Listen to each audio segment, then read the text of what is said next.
बिस्मिल्लाहिर्रहमानिर्रहीम। अस्सलाम नाज़रीन। आप देख रहे हैं प्रोग्राम सियासत और मईशत और मैं हूं असद काजी। नाज़रीन, इस वक्त अगर देखा जाए तो हुकूमत की कुछ गैर मुनसिफाना पॉलिसी वजह से पाकिस्तान से सरमाया गैर मुल्क शिफ्ट हो रहा है और उसकी वजह भी यही है कि पाकिस्तान के अंदर सरमायाकारों को तहफ़्फ़ुज़ हासिल नहीं है। अभी हमने देखा शंघाई ताउन तंजीम का इजलास हुआ, वो भी बगैर किसी रिज़ल्ट के वो ख़त्म हो गया। और इसके अलावा देखा जाए तो सियासी इस्तेहकाम के बगैर मुआशी इस्तेहकाम नहीं आ सकता। तो इसी वजह से अब कोई भी सरमायाकारी नहीं हो रही। रियल एस्टेट सेक्टर ऐसा सेक्टर था जिसके अंदर दिन दुगनी रात चौगुनी तरक्की हो रही थी, मुख्तलिफ साइट्स बन रही थी। रूडा अपना एक प्रोजेक्ट लेकर आया, LD अपने प्रोजेक्ट लेकर आया और बहुत से प्राइवेट डेवलपर भी अपना प्रोजेक्ट लेकर आए। इसी दरमियान में हमने देखा ओमेगा रेजिडेंशियल के नाम से फैजपुर इंटरचेंज पे एक बहुत बड़ा हाउसिंग मनसूबा लेकर आए चौधरी सरवर साहब, और मेरे साथ इस वक्त चौधरी सरवर साहब मौजूद हैं। आइए उनसे बात करते हैं। पहले तो एज ए बिजनेसमैन उनसे तज़किया लेते हैं, फिर इनके प्रोजेक्ट के ऊपर इनकी कुछ तज़किया और तबसरा लेने की कोशिश करेंगे। चौधरी साहब, आपका बहुत शुक्रिया। चौधरी साहब, मुझे बताइएगा, आप पहले तो ये देखें पाकिस्तान का माहौल आपको कैसा दिखाई देता है। मैंने देखा जितने भी इदारे हैं पहले तो वो लोगों को कहीं ना कहीं वो फैसिलिटेट नहीं करते और उसी की वजह से बहुत से बिजनेसमैन हैं वो कहीं ना कहीं अपना बिजनेस सऊदी अरब, दुबई या तुर्की लेके चले गए। तो मुझे ज़रा बताइए कि ये माहौल क्यों नहीं लोगों को उस तरह तावन करता, या हमारे सरकारी अफसरान या हमारे इदारे उस तरह फैसिलिटेट नहीं करते जैसे बकिया ममालिक में लोगों को वो बिजनेसमैन को फैसिलिटेट करते हैं। बिस्मिल्लाहिर्रहमानिर्रहीम। जी, आपका ये एक अच्छा सवाल है।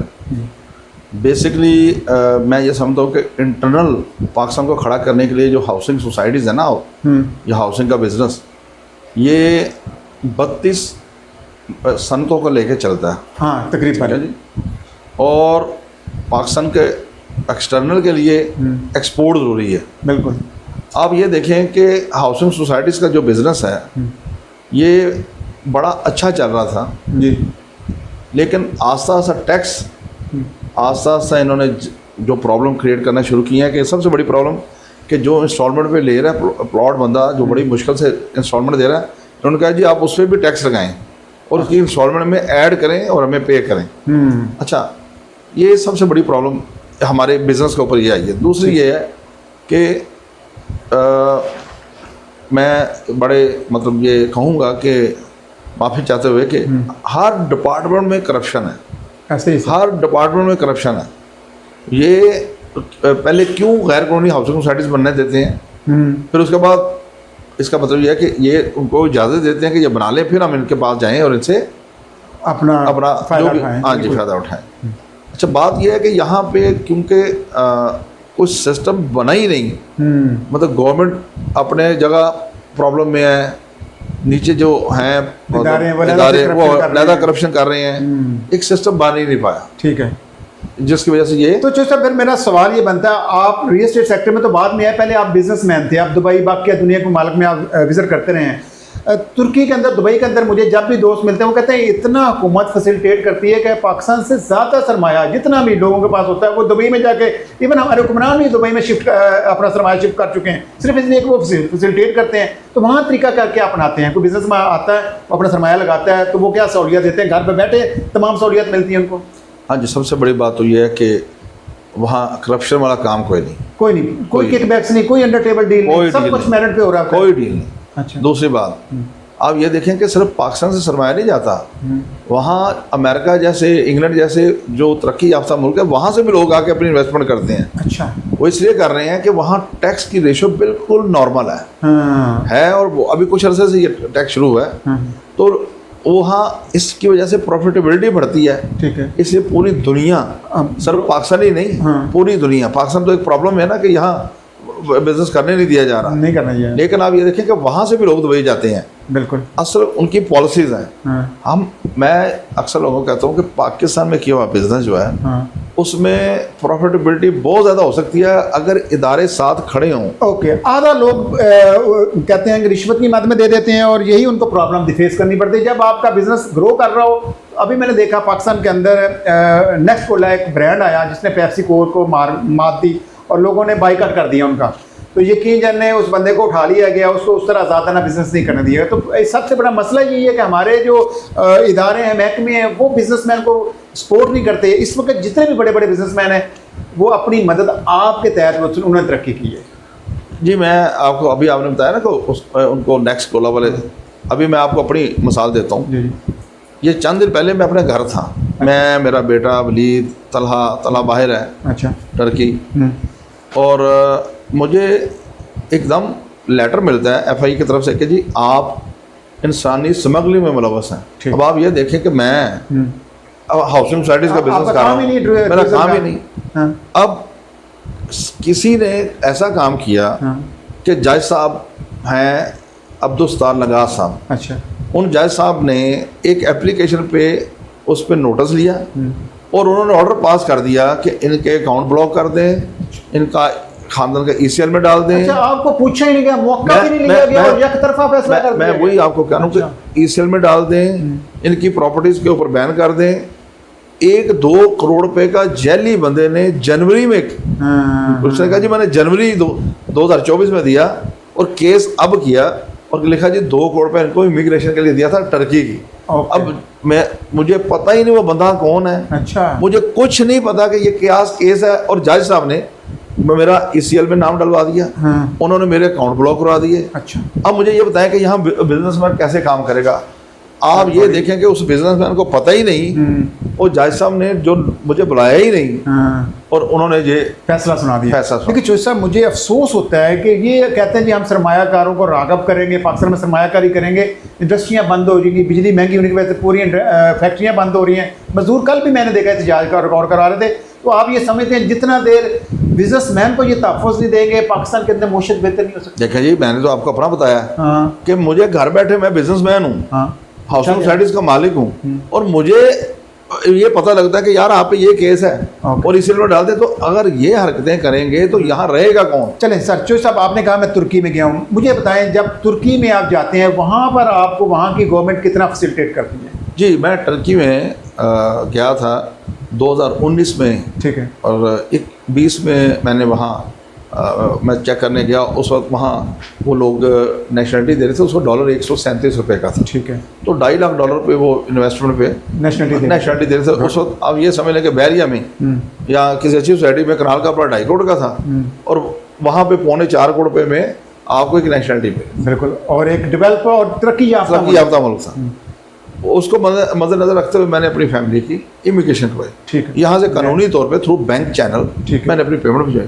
ओके। अच्छा, अब ये देखें ना, फिर भी टर्की और पाकिस्तान में ज़मीन आसमान का फ़र्क है। सफाई सुथराई में, मौसम में, उनकी मईशत में, हर तरह का सिस्टम में। लेकिन बात वही आती है कि यहाँ इतना अच्छा माहौल हो कि लोग बाहर से यहाँ आए, हम बाहर जा रहे हैं। नहीं जो सर, अब वहाँ पे उन्होंने आपको फुली फैसिलिटेट किया, कोई पीछे नहीं लग जाना पड़ा, कोई किसी के पीछे आपको सिफारिश नहीं करानी पड़ी, सब कुछ मेरिट पे होता है। आप मज़े की बात ये देखें कि मैं वहाँ जमा करवा के डॉक्यूमेंट, अच्छा, पाकिस्तान आ गया हूँ, ठीक, और उन्होंने मुझे बस फ़ोन किया जी आके पासपोर्ट ले जाए, और वो प्रोसीड होता रहा। मैंने आपको कहना जी, उन्होंने कहा पासपोर्ट ले जाए। यहाँ पर तो आपको पता है बकौल मलक रियाज के पहिए लगाने पड़ते हैं, आप जब तक कुछ नहीं करते आपकी फ़ाइल पड़ी रह जाती है। तो आपने कहा फ़ाइल जमा कराए, जो उनका मेरिट था उस पर आप पूरे उतरे, और उसके बाद वो प्रोसीड हो गया। मैं आपको एक बात मज़ेदार बताता हूँ। अब देखना डिपार्टमेंट स्विगी से कनेक्शन ऑन करवाना था अपने वहाँ फ्लैट पे मैंने, ठीक है, तो उनको मैंने रिक्वेस्ट की, वो बंदे आए तो उन्होंने ना उसको ऑन किया। तो मैंने जैसे पाकिस्तान में होता है कि यार इससे पहले वो मांगे हमें निकाल के दे देते हैं, मैंने 200 लीरा निकाल के उनको दिया, तो उनको no, this is our duty. अच्छा, हमारी ड्यूटी आपने, वो ज़बरदस्त। अब आप ये देखें कि यहाँ हमारे लगाने के बाद कहते हैं जी कुछ करो साढ़े। जो साहब, हम फिर उनसे कितने साल पीछे हैं? अगर वो तरक्की याफ्ता मुल्क बन गया, हम 70 बरस से उसी तरह खारी कर रहे हैं और हम दिन ब दिन नीचे जा रहे हैं, हमारी मईशत बेहतर नहीं हो रही। जी देखें, मैं फिर ये कहता हूँ कि अब टर्की की अपनी मईशत थोड़ी प्रॉब्लम में है, लेकिन आप ये देखें कि उनकी एक्सपोर्ट कितनी है। बिल्कुल, उनकी वो और साल बाद खड़े हो जाएंगे, और हमारी एक्सपोर्ट बेड़ागर को, और हमें देखें कि हमारी मईशत भी तबाह है, एक्सपोर्ट भी तबाह है। इसलिए मैं फिर भी बात करता हूँ कि हर मुल्कों पे ये एक रिसेशन का टाइम आता है, डिप्रेशन का टाइम आता है, निकल जाते हैं उसमें, निकल जाते हैं। हमारे ऊपर तो हमने भी जब से होश संभाली है डिप्रेशन में ही है, रिसेशन में ही है। हाँ, लेकिन ये अक्सर यहाँ ना इंसाफ हो रहा है, ना हमने देखा वसाइल की मुनसिफाना तकसीम है, जो जिसके पास फारिश है, जो ताकतवर है, उसको सब कुछ मिल जाता है। लेकिन मैंने देखा इतने बिजनेसमैन यहाँ से तंग हो चुके हैं। अभी गौर जहाज खुद निगरान हुकूमत में मिनिस्टर था, लेकिन वो अपनी फैक्ट्रियाँ बंद कर चुका है। वो सिर्फ एक अपनी हाउसिंग सोसाइटी चला रहा है, सिर्फ इसलिए कि वो उसके अंदर लोगों को डिलीवर करना है। तो मतलब ये आप इतने आला ओहदों पर बैठे लोग भी इस तरह कहीं ना कहीं मुतासर हो रहे हैं, तो आम बिजनेसमैन तो बहुत ज़्यादा डिस्टर्ब होगा। अब आ जाते हैं आपकी सोसाइटी के ऊपर। तो सर अब ओमेगा आपने खड़ा किया, वहाँ पर आप मैंने देखा है शुरू से तकरीबन 100-200 कनाल से शुरू किया, तो अब टोटल कितने कनाल पर जा चुकी है और इस टाइम कितनी फाइल्स आपकी स्टैंड बाई पे हैं और कितने लोग आगे जिनको आपने डिलीवर करना है जो स्टैंड बाई पे हैं? देखिए जी, अल्लाह का एहसान है। हमने, अब आपको एक मज़े की बात बताता हूँ कि हमने 6,500 के 3 मरले के प्लॉट की रख के, बिल्कुल 6500, मुझे 6500 का जिजर याद है। हाँ जी। उसके बाद हमारे बहुत से दोस्तों ने, किसी ने 5500 रखा, किसी ने 7500 रखा, किसी ने 6500 रखा। ये मोटर पे भी बोर्ड लगे होते थे, तो मैं देखते हुए हंसता था कि यार ये देखें हमारे साथी, अब उन्हें फील हुआ कि यार कंपटीशन हो गया, लेकिन वो इस सिस्टम में चल पड़े। अब ये देखें कि एक 6500 किस्त से अगर आप ओमेगा को देखें तो ओमेगा एक समझ लें कि developed society, gated and developed society बड़ी खूबसूरत बनाई गई। इसके बाद मैंने वहाँ अल्लाह का एहसान है कि काफ़ी जगह खरीदी, वहाँ भी खरीदी, फिर उसके आगे थोड़े एरिया। जो सब होता क्या है, जब आप सेल्स शुरू करते हैं तो लोग आना शुरू हो जाते हैं और किस्तें शुरू हो जाती हैं, आप साथ साथ बाइंग करते जाते हैं, लोगों की किस्तें आना शुरू हो जाती हैं, तो इसी तरह ये पूरा निज़ाम चलता रहता है। रुकावट कहाँ खड़ी होती है जब आप समझते हैं कि किस्तें लोगों की पूरी हो गई हैं और आगे प्लॉट उतने नहीं आए? नहीं, देखें, जब मैं आपको बताता हूँ कि मैं ना इस सोसाइटी में, मैं और मेरे पार्टनर हैं शाहिद साहब, बिल्कुल, तो हम 2017 से चल रहे थे, लेकिन कुछ मिसाइब ऐसे हुए, हमारे कुछ मुलाजमीन हैं, उन मुलाजमीन ने जो है ना जी काफ़ी ज़्यादा बरगलाया शाहिद साहब को। उन्होंने प्रॉब्लम क्रिएट की, हमारे खिलाफात डलवाए, और फिर उन्होंने एक झूठी सालसी, मतलब मुझे एक सालसी की, अब मुझे तो नहीं पता था इनका प्लान क्या है, क्या अंडर टेबल हो रहा है, क्या अंडरग्राउंड हो रहा है। एक सालसी की, उसमें उन्होंने मुझे कहा जी ये आपका हम हिस्से खरीद रहे हूँ और ये हम आपको चेक पे कर देंगे। ठीक है, मैं उनको ये करके चेक लेके अपने घर चले जाता हूँ 29 जनवरी 2024 को। मतलब आपने शराफत दिखाई, टाउन आपका खड़ा आपने किया, आपके नाम पर वो टाउन, मैंने देखा जितने भी गुडविल थी वो आपके नाम से थी, जितना डीलर नेटवर्क आया वो चौधरी सरवर को देख कर आया था, तो चौधरी सरवर क्यों सरेंडर कर रहा था? नहीं, हाँ, मैं आपको यही बता रहा हूँ, क्योंकि कोई प्लान ऐसा हुआ जो इन्होंने DPO शेखपुरा उस वक्त जाहिद नवाज मरवत साहब थे, अच्छा, उनको भी अपने साथ पार्टनर बना लिया। क्या बात है। और उनको भी बुलाया, जैसे साल से होते उसके फ़ौरन बाद एक ये हिसाब निकालते हैं, अच्छा, नाजायज़ हिसाब, 3 अरब 83 करोड़ रुपया जी सर्वर साहब ज़्यादा ले गए हैं। एक मिनट में सर, कंपनी का अकाउंट मुश्तरका जो आती, डायरेक्ट अकाउंट में अमाउंट आती, तो जो सर्वर इतनी अमाउंट कैसे निकाल के ले गया और किसकी चेक से, चेक किसका चल रहा था? अब आप ये देखें, मैं आपको इसका भी बताता हूँ। अब हुआ ये कि इन्होंने ये निकाला, अब हमारी चपकरेश मज़ीद चल पड़ी। ठीक है, कि मुझे पूछे बगैर मेरे खिलाफ इन्होंने पुलिस में गए, FIA में गए, हर जगह गए। ठीक है, फिर एक जगह बैठ के हमारा हिसाब हुआ। अच्छा, और वो हिसाब होने के बाद अल्लाह का एहसान है कि कुछ भी नहीं निकला। अच्छा, उस टाइम जो साहब हुआ उसमें कुछ ना निकला? कुछ ना निकला। वो यहाँ पैरागॉन में बैठ के हमारा हिसाब हुआ था। ठीक है, किसी ने मिसालियत कराई जी, वो कोई दोस्त उन्होंने कहा जी आप बैठ के हिसाब कर ले, किया तो उल्टा मेरे पैसे निकल आए। अच्छा, मतलब जब आपने किया नहीं था तो इसलिए आप लोग बैठ गए कि यार ठीक है साबित करें? हाँ जी, गुड। वो हुआ। उसके बाद ये हुआ कि मेरे पार्टनर ने मुझसे माजरत की। अच्छा, माजरत करके तो उन्होंने फिर जो जितने भी कल्प्रेट्स थे, जितने भी ये शैतान एम्प्लॉयज़ थे, ठीक है, उन सब के नाम जैसे कि आपने भी देखा है, उन्होंने जाके स्टाम्प फिर नाम में जमा करवाया। अच्छा, ये बेसिकली हम बरगलाए इन लोगों ने और हमारी सोसाइटी तबाह करके रख दी है। इन 4 एम्प्लॉयज़ थे।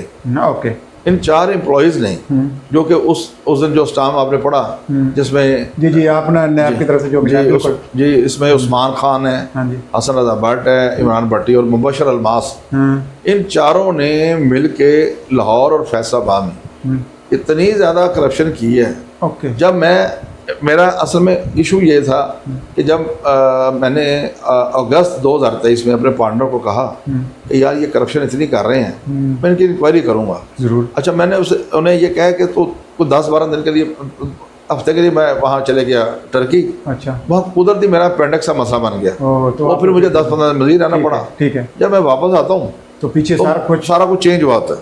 ओके, मतलब पूरी लॉबिंग हो चुकी थी आपके खिलाफ, खड़ा हो चुका था। कॉन्स्पिरेसी मतलब ये साजिश ये बनाई गई। ओके। और उस साजिश में ये सारे हमारे एम्प्लॉयज़ वो बाद में मेरे पांडे ने बताया कि जी मैंने 20% जाहिद नवाज मरवत साहब DPO साहब को लिख के दिया। अच्छा। 25% इन एम्प्लॉयज़ को लिख के दे दिया और फिर ये काबिज हो गए। इन्होंने फिर लाहौर फैसल और जंग तीनों में लिख दिया। और ये इन तीनों में से इन्होंने कोई 5-7 अरब का गबन किया है। अच्छा। अब मैं इनका ऑडिट कर रहा हूँ खुद। तो फिर आप उनको चुभेंगे? अब मैं उनका ऑडिट कर रहा हूँ क्योंकि हम लोग पार्टनर करते हो गए। फिर सवाल ये पैदा होता है ना कि एक मालिक कैसे कमज़ोर हो गया और मुलाजमीन इतने ताकतवर हो गए। जी जी बिल्कुल, मुझे कईयों ने सवाल पूछा है।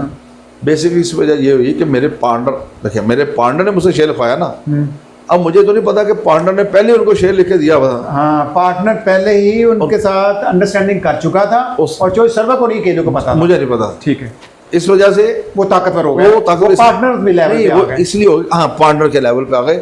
जब वो पार्टनर के लेवल पे आए तो उन्होंने कहा जब तो हम मालिक है, उन्होंने वो इश्तानिया शुरू कर। असल मसला ये बना। ओके, अब मैंने देखा है कि जब लाहौर का प्रोजेक्ट आपने शुरू किया तो इसका जो बानी होते हैं वो आप ही थे, फैसलाबाद का भी आपने ही शुरू किया, जंग का भी आपने शुरू किया, ये तो आपके बैक पे थे होते। लेकिन आप कहते हैं कि बाद में इन्होंने मामला इस हद तक मैनेज कर लिए कि आपको बैकफुट पर जाना पड़ा। लेकिन इस दरमियान में जब ये चीज़ें सेटल हो गई तो इन्होंने आपको निकाला या आप खुद से स्किप करके ठीक है जी संभाल लो, फिर मेरे बगैर करके दिखा लो? नहीं, हुआ ये था कि अगस्त में मुझे एक रात को कॉल आती है, थ्रेट कॉल। हाँ जी, कि आपको जो मार देंगे, आपकी फैमिली को मार देंगे। अच्छा। सुबह मैं अपने, मुझे पता नहीं था कि मुलाजिम कहाँ खड़े हैं, मैंने उनको जाकर बताया। अच्छा। उनका सारा फिक्र ना करें। उस बंदे ने ये कहा कि जी 2 दिन बाद मैं आपकी सोसाइटी में फायरिंग करके करूँगा, दिखाऊंगा। मैंने इनको कहा कि जी आप ज़रा इसको देखें। अब उन लोगों ने फायरिंग की और इन मुलाजमों ने उसका ड्रामा ये किया कि वहाँ बकरे का खून डाल के ना इन्होंने कहा जी हमने भी आगे से फायरिंग की है। अच्छा जी। और वो मर गए हैं बंदे, और वो भाग गए हैं। अच्छा। मैं अब मुझे इन्होंने कहा जी सर आप टाउन पर आया करें। 2-3 दिन बाद उस बंदे ने मुझे दोबारा फ़ोन किया कि अब तो हमारा बंदा मर गया है आप लोगों की फायरिंग से, अब हम आप बदला लेंगे। बाद में मुझे पता लगा ये सारा ड्रामा था। अच्छा, मैंने जाहिद नवाज मरवत साहब उस वक्त DPO थे, उनको कहा, उन्होंने कहा यार आप कोई बात नहीं, आप टर्की चले जाओ। ठीक है। और मेरे ये हमारा लड़का उस्मान खान जो कि उस वक्त ये एडमिनिस्ट्रेटर नहीं एडमिनिस्ट्रेटर था और सेल का हेड था। ठीक है। तो अब मुझे नहीं पता था कि ये मिला हुए हैं मरवत साहब से। अच्छा, ये अब तो क्लियर नहीं था। अब देखे ना, एक पुलिस का काम है मुझे हिफाजत देनी, बजाय इसके कि आप तुर्की चले जाएं। इसका मतलब ये है कि दाल में काला था, कहीं ना कहीं ये पहले एडजस्ट थे। देखिए चूँकि मैं बड़ा हैरान हुआ हूँ, यकीन जाने जब बिजनेसमैन को तहफ़्फ़ुज़ नहीं होगा, जानी और माली और उसके ख़ानदान को तहफ़्फ़ुज़ नहीं होगा, वो ऑटोमेटिक चला जाएगा। लेकिन मैं आपकी हिम्मत की दाद देता हूँ, अगर आप चले जाते तो आपको अल्लाह ताला इतना दे दिया हुआ था कि आप आराम से वहाँ सेटल हो सकते थे। लेकिन उसके बाद पीछे से बहुत ज़्यादा आपके खिलाफ नेगेटिविटी, जिसने भी कॉल की चॉइस सर्वर फ्रॉड करके चला गया। तो चॉइस सर्वर ने एंड पे आज मेरे सामने और आवाम के सामने अपना इसका मुकदमा रखा हुआ है। तो आप कह रहे हैं कि मेरे खाते में अभी देखा जाए तो इनके पैसे नहीं बनते, आपने इनसे लेने। मैंने तो आपको बताया है कि अब आप ये देखें कि मेरे पार्टनर ने शायद सामने ये लिख के दे दिया है कि जनाब इन्होंने डबल ट्रिपल एंट्रियाँ डाली हुई थी। ठीक है। और उन डबल ट्रिपल एंट्रियों से इन्होंने मुझे वर्गा के गलत हिसाब बनाया हुआ था। इन सब ने उनके साथ CFO मिले हुए थे, अकाउंटेंट मिले हुए थे। अब आप इससे अंदाज़ा करें कि मुझे यकीन था कि ये गलत है। इन्होंने कहा जी उनके ज़हन में था कि जैसे ही सामने निकालेंगे ये चले जाएंगे, मैं यहीं भी हूँ। बिल्कुल, इधर ही आपने तो मैं कह रहा फाइट की। अब शाहिद आपके साथ क्योंकि जुड़ गया और उसने ये कह दिया कि आप मेरे चेयरमैन, उन्होंने मुझे खुद कहा अच्छा कि मेरे चेयरमैन जो सर्वर साहब हैं कंपनी को वही हेड करेंगे। तो अब फिर इनका क्या बनेगा जो साशी नासर थे? जी, इनके खिलाफ हमने न्याय में एप्लीकेशन दी है। ठीक है। एक तो ये कब्जा नहीं छोड़ रहे थे ना, उस जो एग्रीमेंट शायद साहब ने इनको लिख के दे दिया, ये इन्होंने बरला के लिखवा लिया 25-45% का। नहीं, अब ये कंपनी रजिस्टर हो चुकी थी SECP या वैसे? नहीं, इन्होंने वैसे लिख दिया आम रजिस्ट्रार वगैरह। हाँ जी, उसमें DPO साहब जो से उनको 20%, अच्छा 25 इनको। एक मिनट, DPO भी शामिल हुआ था तभी फिर इतने ये स्ट्रांग हो गए। इसलिए जी असल में वो पार्टनर था, तो उसकी इंक्वायरी नहीं लग सकती? नहीं इंशाल्लाह नहीं। अब ये जो शायद साहब ने दिया ना इसमें नैब में, वहाँ से अब मेरा क्लियरेंस लेटर आता है कि ये क्लियर है, तो फिर मैं इंशाल्लाह डीपीओ के खिलाफ कोर्ट में जाऊँगा। ओके, देखिए एक सरकारी मुलाजम किसी तरीके से भी वो आपकी दादरसी करना चाहे, लेकिन वो मैं एक चीज़ आपको कहूँगा कि ओमेगा की तबाही में इन मुलाजमों के साथ साथ जाहिद नवाज मरवत जो डीपीओ शेखपुरा रहे हैं, हाँ। जो करप्ट तरीन बंदा है, हाँ। करप्ट तरीन, बिल्कुल उनको पता होना चाहिए था कि यार ये एक सोसाइटी है, लोगों का पैसा लगा है, बिल्कुल। उन्होंने अपना थोड़ा सा लालच के ऊपर गलत हिसाब जो उन्होंने दिया, उसने उसके रिपोर्ट बना दी। ओके, तो मिली भगत का बगैर ये मुमकिन नहीं था। बाला चौधरी साहब, मेरे सामने ये 2 सैंपल हैं, ये खियाबन अमीन हाउसिंग सोसाइटी है। जिस दिन ये पार्टनर आपस में फटे उसके बाद मुतासिर पैदा हो गए। अगर आप उसी तरह आज की डेट तक मेगा में बैठे होते तो आप पीछे लैंड भी बाय करते रहे। मैंने देखा बहुत ज़्यादा अपने पीछे बाइंग की, और इसलिए एक साइड पे अभी भी पड़ी हुई है, तो आज ये मसाइल पैदा ना होते। कैसा असल में मसला पता है क्या? मसला ये है कि ये एक साजिश थी, कॉन्स्पिरेसी थी जो मेरे ख़िलाफ़ थी।